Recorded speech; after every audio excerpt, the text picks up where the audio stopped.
মুর্শিদাবাদে ওয়াকফ সংশোধনী আইনের বিরোধিতার নামে হিংসার পর সেখানে গিয়ে ওয়াকফ আইনের নাম শুনেই তেলে বেগুনে জ্বলে উঠলেন মুখ্যমন্ত্রী মমতা বন্দ্যোপাধ্যায়।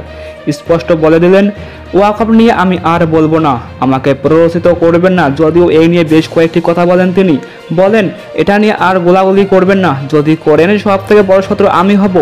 এদিন মমতা বলেন, কেন্দ্র যদি কোনো আইন করে সেটা আমাদের হাতে থাকে না। আমরা বিরোধিতা করা সত্ত্বেও ওরা গায়ের জোরে করে, কিন্তু মনে রাখবেন আমি যতক্ষণ আপনাদের সঙ্গে আছি আমি আপনাদের কারো গায়ে স্পর্শ করতে দেব না।